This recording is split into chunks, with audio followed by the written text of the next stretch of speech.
Hello to our viewers. Okay, so in order to get to the live stream, you can do it in a couple of different ways. You can go to ustream.com and then look for my channel, which is Prof. Crispino.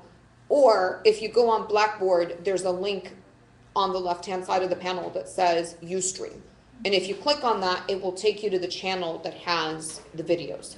And I've been trying to make a point of making sure that I record lectures on all of the various subjects so that for the students that aren't here, that they are able to get that. And that's also good for you in the sense that you don't necessarily have to worry as much about taking really thorough notes or whatever, because you can go ahead and just watch the Ustream, which can be fairly helpful. What was the Ustream channel again? Prof. Crispino. But you can literally just go into Blackboard and click on the link for Ustream, and it will take you right there. So you don't have to remember a blessed thing. Okay. So today we're going to be talking about Descartes and the beginning of his meditations. What I'd like to do is to start with a little bit of background about Descartes and his biography. And then from there, I want to take you into his method of radical skepticism, what that means, the 3 reasons for doubting, and that'll pretty much be the end of the first meditation. And then we'll do an overview of the second meditation in which Descartes finds something that is beyond doubt. Okay? So René Descartes, his name is Descartes because that means from Carte, right? So it's a last name that indicates the part of France that he was from.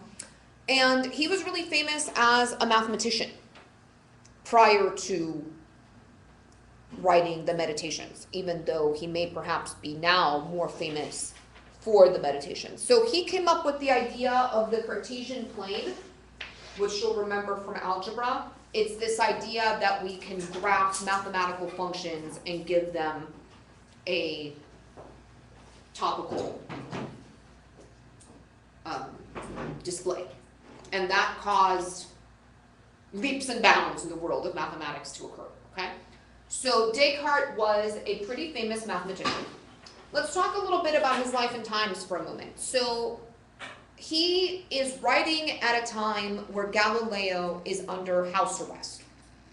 And the reason why Galileo is under house arrest is because he built a telescope that was able to show that Jupiter had 4 moons. Why is that a crime?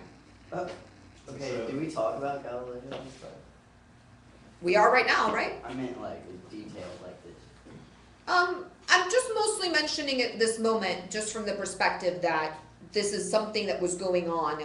While Descartes was alive, Galileo was in jail, and that's important. Jail or house arrest? Excuse me, house arrest. Okay, because there's a difference. Well, Kind of. kind of. But I would rather be in house arrest than in jail. I stand corrected. I would also rather be under house arrest than in jail. But neither of them seem to be a particularly free way to live your life, right? So Galileo was under house arrest, and the reason for it was because he had shown that Jupiter had 4 moons. Well, what is the problem with showing that Jupiter had 4 moons? Heliocentric theory.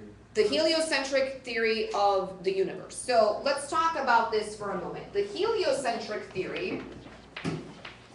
Oh yeah, that's like the Earth is at the center of the... Try again. Helio is the sun is at the center of the universe, okay? And Copernicus was the one, I mean, he wasn't the first, but he's the first in terms of the history of the Western civilization to really say, no, the sun is at the center of the universe, not the Earth. And he had done so before Galileo built his telescope. But the thing is that the church had come back and said to Copernicus, well, but you're wrong because the moon orbits around the Earth. Therefore, the sun must also orbit around the Earth, and the Earth is the center of the universe. And when Galileo showed that Jupiter had 4 moons, and that those 4 moons orbited around Jupiter, then that really was the last attack against the heliocentric theory of the universe. And the church didn't like it because it undermined their doctrine on their view, okay? Now, the reason why this is relevant is because the Meditations was originally a different book. And Descartes had sent that book to the publisher, and then after he delivered it to the publisher, he realized that the book that he had written was going to get him to be under house arrest with Galileo, or worse. So he literally runs back to the publisher, doesn't walk, and yanks that book back because he's afraid of the consequences. So in some of the correspondences that he has with various friends of his, we know that the real ideas that were in the Meditations, or in the original book rather, are still there. He tells them, for anybody who's paying attention, my real ideas are still buried there, but I had to restructure the Meditations in such a way as to make sure that I didn't get myself in trouble with the church. Okay? So, Descartes' goal in the Meditations, his stated goal is going to be firm and constant knowledge in the sciences. But his unstated goal is keep head and shoulders firmly connected and free. So there's going to be a lot of the Meditations that basically fall under the category of, please don't kill me, please don't kill me, please don't kill me. Like, sorry, I was just trying to get a rep. At this point in time, is like Rome the world power right now, or Greece? no, we're talking the 1500s at this point. Oh, So we're that far. yes, we're in Okay. basically the tail end of what used to be called the Dark Ages and the beginning of the Enlightenment. Okay. I was just trying to get a frame. Yeah, no worries. So, and as an aside, this is relevant because the Catholic Church only recently pardoned Galileo. That was within the last couple of years that they came forward and said, you know, we were wrong to put you under house arrest and bother you so much for doing something that is scientific discovery, okay? So Descartes' Meditations are going to be structured in a very real way to make sure that the church doesn't come after him. In the beginning of the first meditation, he tells us that he has set aside a week in order to do the doubting that he's been putting off for a long time. Okay? And each meditation is supposed to take a day. That's a fiction. The book itself took him 1.5 years to write. But why are there 6 meditations if he took a week to write them? The Sabbath, I guess. Because on the 7th day, he rested. Okay? So that just tells you exactly the lengths to which Descartes was going in order to make sure that he didn't find himself in trouble on the basis of what he had written in the Meditations. So as we examine his method of radical skepticism, we not only have to follow his skepticism, we also have to be somewhat skeptical of what is actually in the work. Which is not to say that Descartes disagreed with anything that was in the Meditations, but we know that his real argument was hidden somewhere because he was really concerned about reprisals from the church. And for the record, in terms of his unstated, unofficial goal, he was extremely successful. The church still claims that Descartes is the last great Catholic philosopher, even though everyone who's come after him and has used his philosophy has been considered to be against the church. So your mileage may vary on that one. Okay. Was he not against the church? It seems like he just was with the church under fear.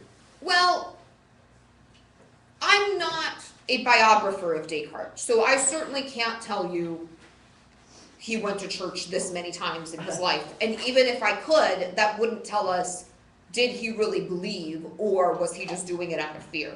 My personal take on that, though, is I think that Descartes was a devout person, but that the church at his time was also engaged in a lot of things that were there just to keep themselves in power. And so the concern is not that by showing a heliocentric theory of the universe, that undermines God's existence. It doesn't. But it undermined the church interpretation of what the Bible said, which means that it undermined the church's power. And I think it's important for us to draw a distinction between the church as an institution that has power and wants to maintain that power versus being a devout person. So the Catholic Church at this time was the authority of Europe? That's a complicated conversation, and we talk about it a little bit more if you came and took my social and political philosophy class in the spring. But very quickly, there was definitely a collusion between this notion of divine command theory, which basically said that that which is good for you to do is what God commands you to do. And there was an understanding that that included the divine right of kings. So that basically the reason why kings were allowed to rule is because the church said so, but then on the other side, the monarchy also strengthened the church. So there was a back and forth going on there. Okay, so in the first meditation, Descartes is going to establish his method, and his method is going to be a method of radical skepticism. Let's talk about the meaning of those words for a moment. So what does radical mean? Out there, extreme, wearing a mohawk. Is that radical? Yes. Well, yes and no. It's out of the box. Well, that's how we use the word radical now, right? If somebody says, I'm a radical feminist, you expect that she's out there burning bras or something. But the word radical actually means at the root. It's the same root word as the Spanish root raíz, or in Latin, radice. So to be radical just means to be something at the root. And we've all had the situation where you go out to mow your lawn and you cut past the weed, but you don't pull the roots out, and what happens? They just grow back. But if you pull the roots out, then you see the entire plant, okay? And to be skeptical means to question. If you're skeptical about something, it means that you don't quite believe what's in front of you just because it is in front of you. So radical skepticism means to doubt at the foundations. And that's precisely what Descartes is going to do in the first meditation. Okay. So just to give you a little bit of structure of how these meditations are going to go, in the first meditation, Descartes is going to doubt everything, and it's going to work. At the end of the first meditation, we are left doubting every single thing.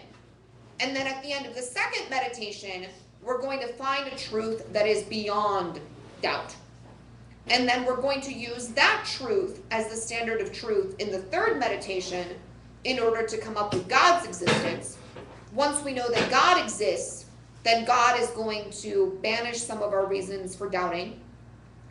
And then towards the end, Descartes is going to show us that the ideas of objects exist and then objects themselves exist. So that's the arc. But in the meantime, let's focus on the first meditation. So in the first meditation, Descartes is going to establish his method of radical doubt, and he's going to give us 3 reasons for doubting. The first is we have to doubt what our senses tell us. And the radical part of the skepticism is going to be that Descartes is basically going to say, look, if you have even the tiniest little reason for doubting something, assume that it's false and go ahead and doubt it. And since he's claiming that he only has a week to do this, he doesn't have the time to go through and doubt every single thing that he knows. That would be ridiculous. So he's going to have to doubt on the basis of, how did I come to know this knowledge? And he begins by saying, okay, the senses. What do we know about them? We know that they deceive us. I just read or heard, I guess, a really good TED Talk that was talking about the rubber hand experiment. You can convince your mind by putting a rubber hand in front of it and stroking it in the right way that the rubber hand actually belongs to your body. So it's a phantom limb, except it was never your limb. So you put the rubber hand right here and you just start. Stroking it, and you stroke your own hand simultaneously, and then your mind will begin to incorporate the rubber hand as your own. Just Google rubber hand experiment and you'll find out more about it. But it's fascinating, okay? So my senses can be deceived into believing that a rubber hand is my hand. Craziness. What else can my senses be deceived into? Every time that I drive down the road, it looks to me like the left-hand side of the road and the right-hand side of the road meet at some point. But no matter how far I drive down I-80 on Nebraska, I never get to the point where the left-hand side of the road and the right-hand side of the road meet. What's that about? The vanishing point and all of that, but that's basically the way that my brain makes sense of a three-dimensional world. But there is no point where the left-hand side of the road and the right-hand side of the road meet. And we can give lots of different examples for that, right? Your brain can be tricked into believing that bananas are in the room when there's just a synthesized smell of banana that is there. But the smell is so overwhelming that you're convinced that there must be bananas. Or if you take your hand and you put it in a sufficiently cold vat of water or a sufficiently hot vat of water, but you're blindfolded, your senses can't tell whether it's really cold water or really hot water. All your nerves can tell is just that they're being burned. And if you've been frostbitten or you've been burned, they feel remarkably the same, even though the cause is obviously the opposite. So to make a long story short, your senses deceive you. And Descartes has left aside a week to challenge all of his previous knowledge. That's the fiction. So is he going to have the time to go through each and every single piece of thing that he knows to see whether it's true or false? Think about it like you have a hoarder house and you've been given a week to clean it. Are you going to hang on to every single piece of stuff that is in the house if you have any reason to keep it? No, you're going to get rid of anything unless there's a really strong reason to keep it. So similarly, Descartes is going to say, if we have any reason to doubt its veracity, then we should just consider it false. And he's going to begin by saying that the senses are known deceivers, and therefore anything that we know from sense perception, we should disregard. So that's my first reason for doubting. My second reason for doubting is that I might be dreaming.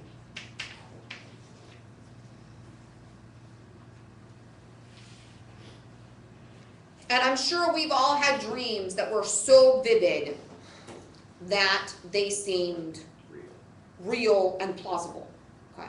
There's an example of this in Eastern philosophy from the philosophy of Chuang-Tzu, where he talks about this idea of, last night I had a dream I was a butterfly. And upon waking, I asked myself the question, am I Chuang-Tzu dreaming that I am a butterfly? Or am I a butterfly dreaming that I am Chuang-Tzu? Very powerful, right? But there's definitely this idea of, could I be Angelina Jolie dreaming that I'm a philosophy professor giving this lecture? Absolutely.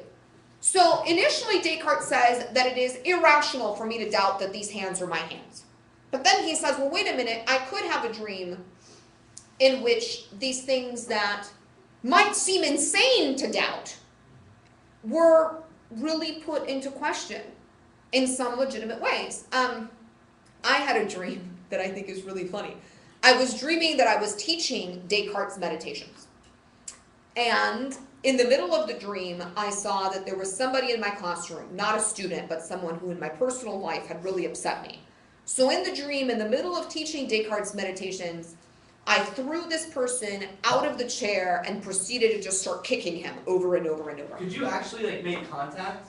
Because in all my dreams I can never make contact. Like, Oh yeah, I was like I pounding will into get him. right there and then it'll just stop. And I'll try again and then I can't. I think that's just you, Cheyenne. But in my Can't dream, make contact. I managed to beat him up. And then I had this moment where I said, oh my goodness, I just beat a student in the middle of lecture. I'm going to be fired. So in the dream, I'm walking out of the classroom and I see these two young women who were in the class. And I look to them and I say, did that really happen or was I dreaming? And they told me, no, that really happened.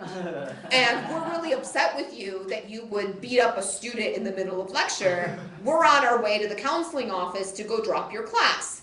And that's when I woke up. So the point that I'm trying to make here is, when you're dreaming, even if you ask somebody, am I dreaming? That's not going to help you. The example that Descartes uses is, I can try to pinch myself in a dream, but that isn't successful either. Point being, we've all had dreams that were so real that we didn't know for a while that we were dreaming. And in some cases, it could take years.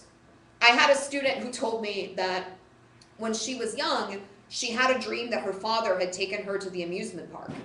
But she didn't know it was a dream, and for years and years and years, she kept remembering fondly this day that she and her father spent at the amusement park. And when she was a teenager, she talked to her dad about it, and he basically said that never happened. And her mom confirmed that no, he had never taken her to the amusement park. And then she was crushed, because for a decade, she had hung on to this memory that was a false memory of a dream.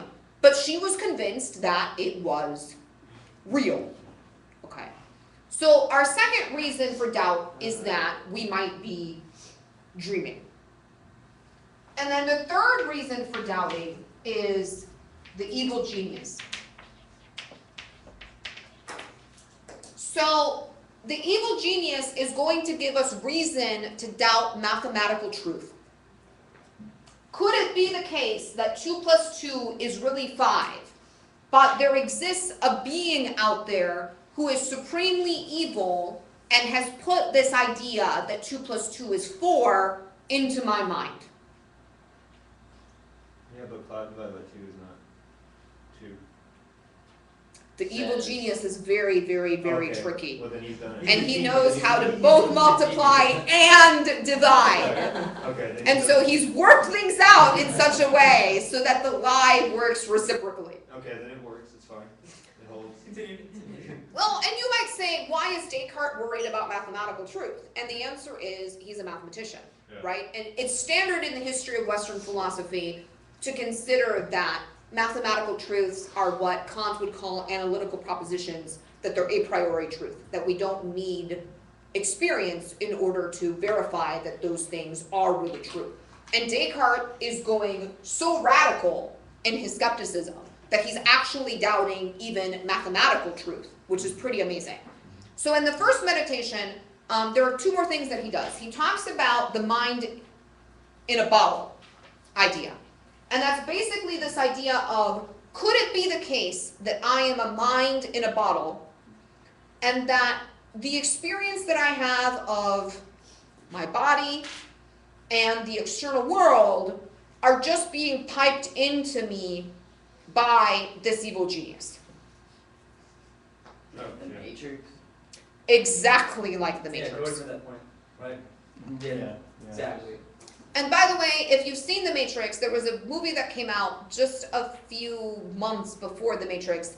Didn't have anywhere near as good a budget, but philosophically speaking was a much stronger movie called The 13th Floor. So that might be a movie that you want to check out, and I'm sure it's on Netflix. getting back to that, yeah, there's definitely something to be said for, I think if you are likely to be a skeptic, you came out of the matrix and asked yourself the question, how do I know that I'm not in the matrix right now? And they're just, the AI is so strong that they're even willing to tell me the truth on a movie screen. Do I have any way of verifying that I'm not a mind in a bottle? No. Not at the end of the first meditation, anyway. So this could all be the case. And finally, there's the bit about the wax example, but still, since we're running a little bit late in time, just read through it on the lecture notes, but that's something that you're going to want to review. Okay, so at the end of the first meditation, we are left in complete and utter disarray. There is nothing that we can trust that exists in the world. So Descartes, despondent, goes to sleep. Day 2. Really not day 2 because it took him a year and a half to write the book, but day 2, meditation 2. Descartes says, if I only had something that was beyond doubt, that was completely indubitable, what could I do with that? And if I had something like that, then perhaps, as Archimedes made the claim that if you only give me a firm point and a lever long enough, I can move the world, then perhaps if I had a piece of knowledge that was beyond doubt, I could do the same. Okay? So Descartes begins by saying, I doubt my own existence. Do this with me. Take a moment. Try to doubt that you exist.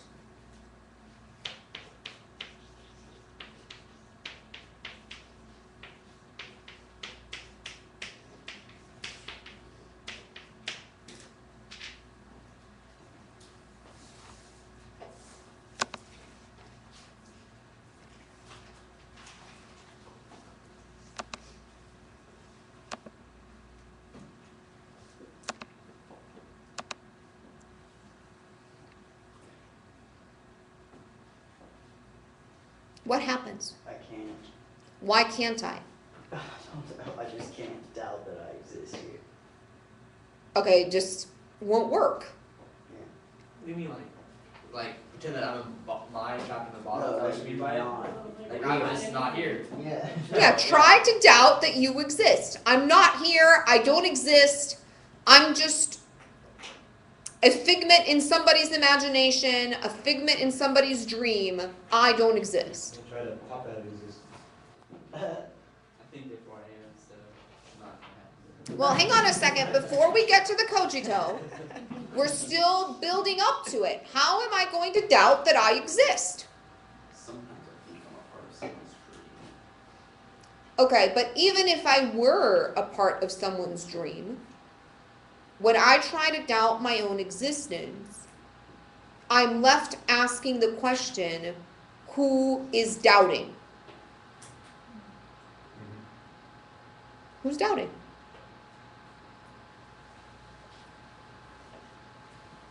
I doubt that I exist. Who's doing the doubting? I am.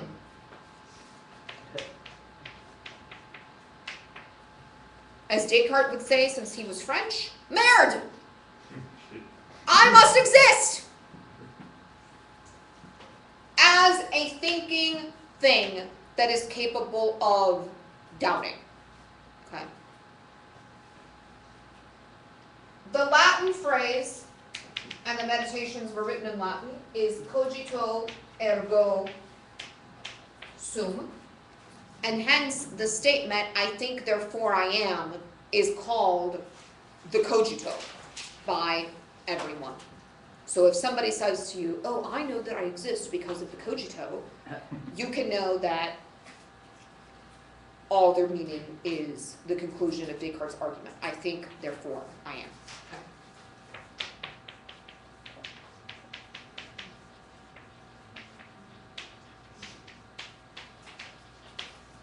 There are a few comments that we need to make about this conclusion, okay? The first is that to think of it in terms of I think, therefore I am might be a little narrow. I think it's easier to think of it in terms of I doubt, therefore I am. Or in my thinking, I immediately find the proof of my own existence. In thinking, I know that I exist. Okay? So let's talk for a second about some of the ramifications that we get from Descartes' theory. Okay, so let's just make a few points. The first is this argument only works in the first person. So it only works when I try to doubt my own existence. When I try to doubt that Lauren exists, what happens? She doesn't exist. Maybe she doesn't exist. Could it turn out that Lauren is a figment of my imagination? And that some student slipped something in my drink and I'm tripping right now and there's actually nobody sitting back there? Or you can be schizophrenic. Or I could be insane in some other way. You know, let's not stick to specific diagnoses, but you know, I could be hallucinating for whatever reason about Lauren. For whatever reason. Treats? I heard a phone. Whose was it? I think that was your computer. Okay, well in that case it doesn't count. That seems really fair. Good idea. Because it wasn't a phone, right? Okay, so could it be the case that Lauren doesn't exist? She's an artificial intelligence program, she's a robot, the aliens are convincing me that she exists, I'm tripping. All sorts of reasons why I can doubt that Lauren exists all day long and nothing happens. Right. It's when I try to doubt that I exist that I'm left holding the bag. Who's doing the doubting? I am. No. Therefore, I must exist. Now, the second point is that I exist in a limited way. Earlier, Descartes pointed out to us that I can doubt that this is my body. I may be Angelina Jolie dreaming that I have achieved the exalted position of being an associate professor here at ACC. Therefore, it must be the case that my mind and my body are separate substances.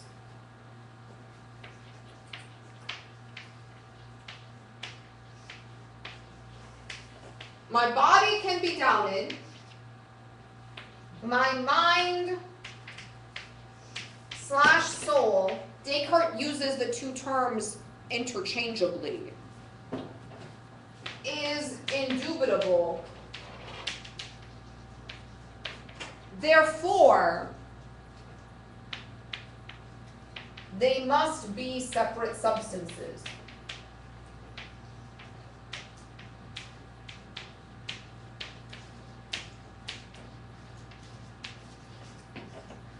This view that the mind and the body are separate is known as Cartesian dualism. And we'll come back in the sixth meditation to talk about whether we agree with Descartes that the mind and the body are really separate. And of course, you'll recall that one of Descartes' unspoken arguments here is for him to make nice with the church. And we see that in the beginning of the dedication of the meditations, which is to the esteemed faculty of theology at the University of Sorbonne. Please don't kill me, please don't kill me, please don't kill me. And in addition, if Descartes comes up with a proof that says that the soul must exist as an entity separate from the body, well, that's going to make the church happy too, right? They're not going to disagree with that part of the argument. Princess Elizabeth of Bavaria is going to disagree with him and go round and round with him in terms of the letters that they wrote back and forth to each other. But in the end, he's going to end up discounting her argument, basically saying, well, you're just a woman, and this is really hard to understand, so don't worry your pretty head about the fact that you can't understand how the mind, which lacks what Descartes calls extension, length, width, shape, all of that kind of stuff, interacts with a physical body. But we're going to come back to Descartes' answers to that concern later. Right now, I just need to point out to you that as an immediate consequence of the cogito, we have Cartesian dualism. The mind cannot be doubted, but the body can. Therefore, they must inherently be separate substances.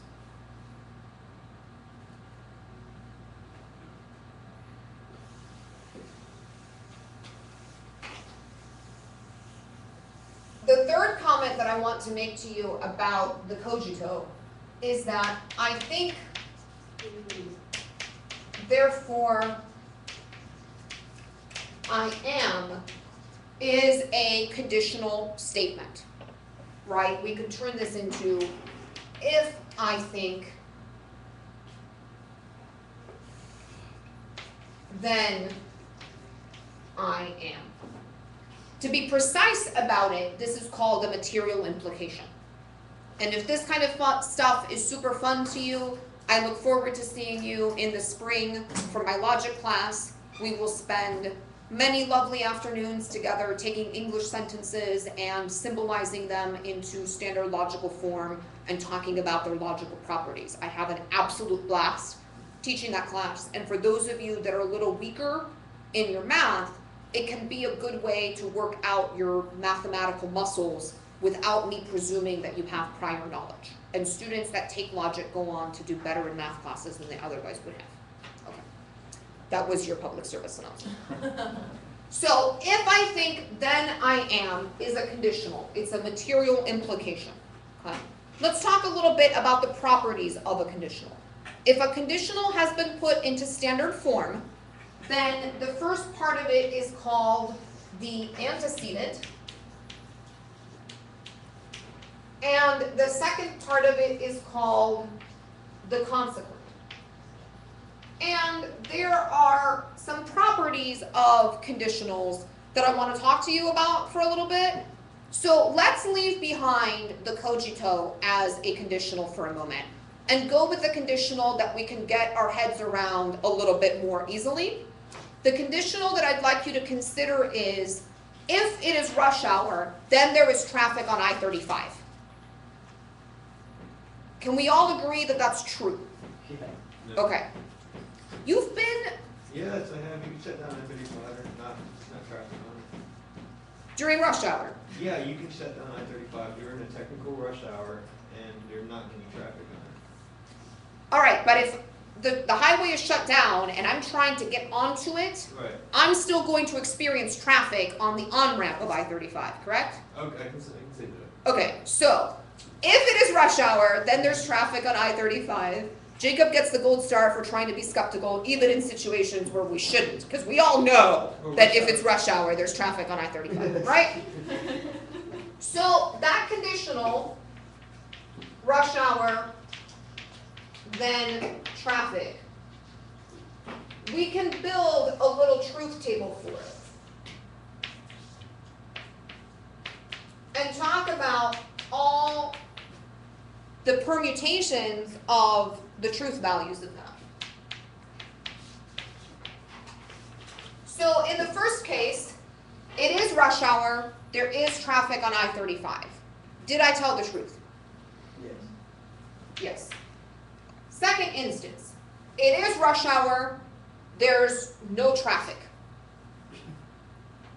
I am living in some sort of alternate twilight zone that does not happen in Austin, right? Maybe rush hour, maybe we're talking about a stretch of I-35, I don't know, up in Minnesota or something. Yeah, they're filming. But for the most part, that's going to be false. Now, what about the third instance? It's not rush hour, but there's still traffic on I-35. Sure, it can be true. That can be true. My conditional doesn't say that the only way that it could be the case that there is traffic is if it's rush hour. It just says that if it's rush hour, then there's going to be traffic. So in a situation where it's not rush hour, but maybe there's been a wreck or there's something going on at the Frank Irwin Center, we can still have rush hour. So the conditional is going to be true. What about the last case where it's not rush hour and there's no traffic on I-35? Seems like it would be true. The conditional is still going to be Rush hour. true. Okay? And then we thank our lucky stars that we're able to get where we need to go a little bit faster than we otherwise would have been able to. Okay? The point here is, what if we try to make the claim that Matthew is not thinking, therefore he doesn't exist?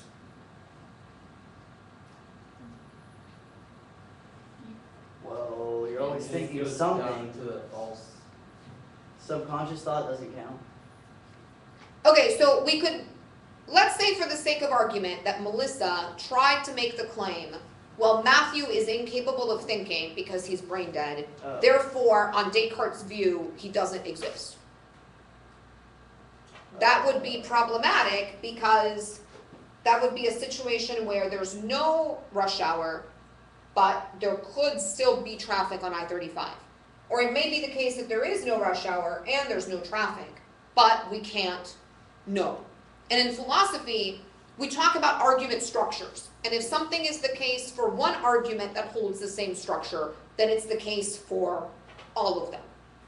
So in your papers, make sure that you don't make this rebuttal, because Melissa would never make a counter argument that would be contingent upon a logical fallacy. She's just too sharp for that. Okay. For the record, the fallacy is called the fallacy of denying the antecedent. Right? The antecedent is the first part of the conditional. To deny is to negate. Jacob. Can I re-summarize? So all you're saying in that fallacy denying the antecedent is that only the inverse of the conditional you cannot really understand either. I mean, only shit, I thought I could. If you have it as if P then Q, Yeah. knowing not P does not allow you to conclude not Q. Yeah, somewhere along there. But it's actually, well, looking at your truth table, there's only one false. Everything else you just can't really understand. Now, if I tell you if P then Q, not Q, what can you derive? There's still You P. can't derive anything. There's still P, right? If there's rush hour, then there's traffic on I-35. If there's no traffic on I-35, what can I conclude? It's not rush hour. It's not rush hour. I can't make those conclusions. Yeah. Modus tollenda tollens. You can make that conclusion. You just are having some mental resistance to it. Yeah. I meant to look at it. Do this at home. Well, that's all right. Sometimes in philosophy, you have to take your own head and bang it against your own wall. I think the trouble I'm having is that I'm actually looking at it as a programmer. It's messing me up.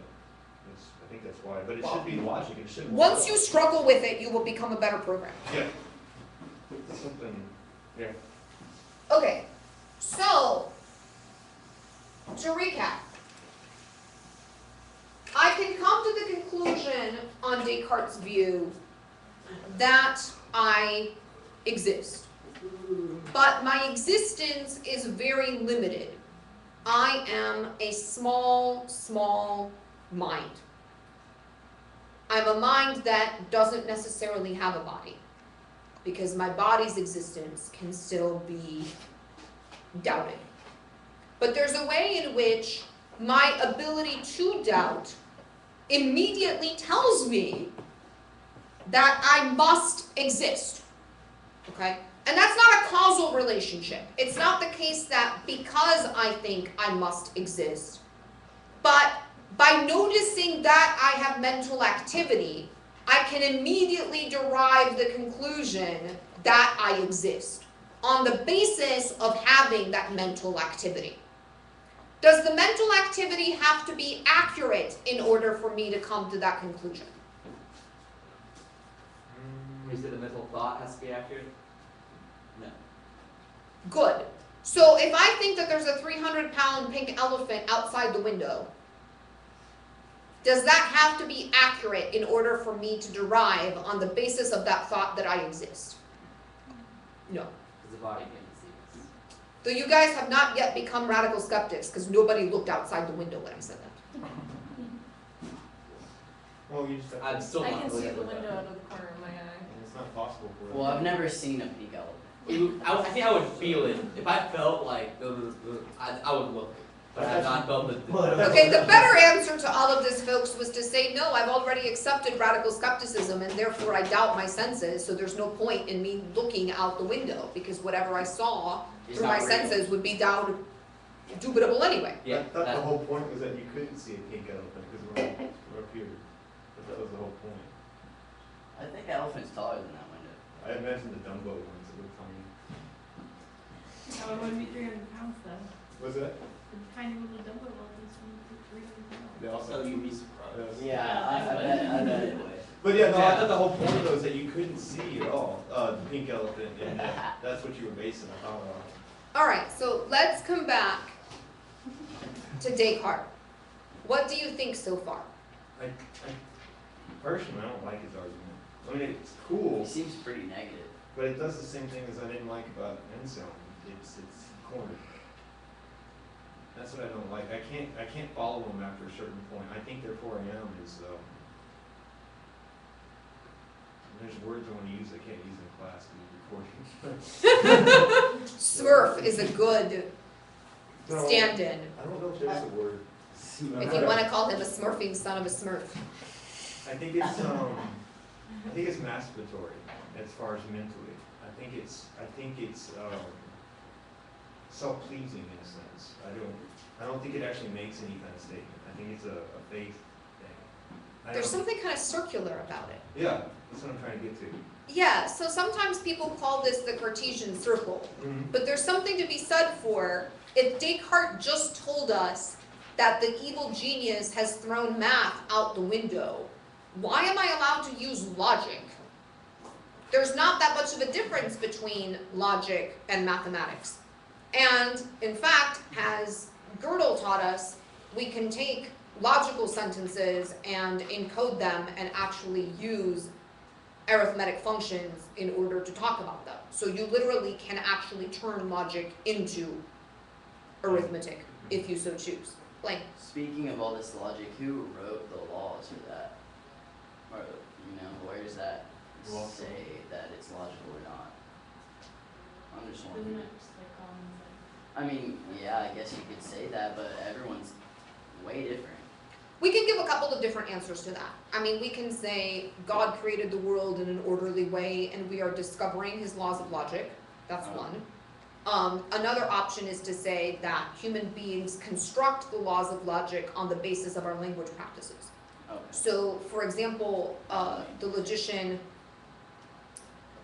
the intuitionistic logician, Demet, is going to say that if you look at how we use certain logical operators, the conditional, for instance, it's going to turn out that we can talk about introductory rules for it and elimination rules for it. So I can introduce the existence of a conditional in this way, and then I can eliminate the existence of a conditional in another way. So basically, that's going to depend on, the answer to your question is going to depend on, do you believe in a Platonic realist sort of vision of the world that says that these things exist out there somewhere and that we discover them? Or do you believe in a more constructivist view of the world that says that these are things that, on the basis of our practices, that we create? Okay. But both of those are legitimate questions, and they're legitimate in the context of Jacob's question. Because what he was basically just saying is, okay, look, Descartes has just told me that I'm supposed to doubt that 2 + 2 is 4. But then it seems to me that he's using a logical property, this idea that, oh, wait a minute, if I'm doubting my own existence, who's doing the doubting? I am, therefore I must exist. Well, am I allowed to use logic if I've already questioned mathematical knowledge? Could it be the case that the evil genius has tricked me into believing these logical properties that don't, as a matter of fact, exist? But I think there's something really powerful about Descartes' argument that makes sense on a fundamental level, which is, okay, but if I have been tricked, there must be an I that existed to be tricked. I don't know, like, it's like print I am, go to line 10. It could, it's what I'm getting to. That's the problem I'm having here. And I understand from his perspective, I'm talking on my personal level, and I want to attack it.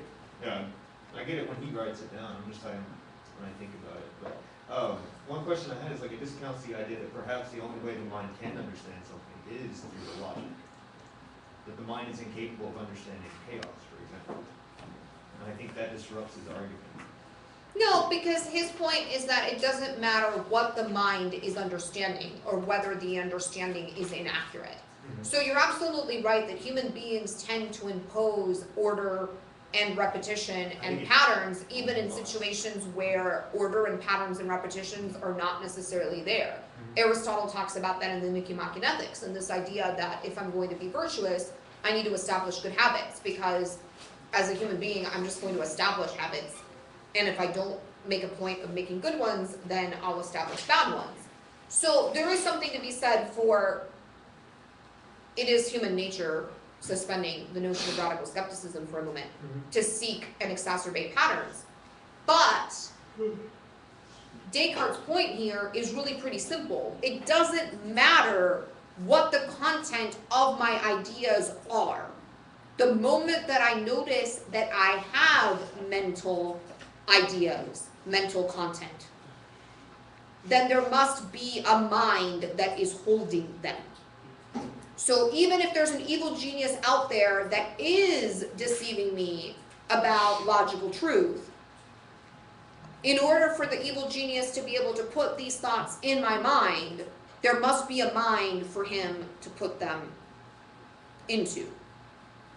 And what I really like about this on a psychological level is that I think we've all been in situations where we've been deceived, and it can be really devastating to be deceived and to be betrayed.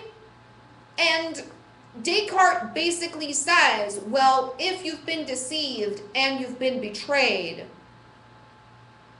you can turn that around and you can say, okay, in my deception, in my betrayal, I know that in order for me to have been deceived and betrayed,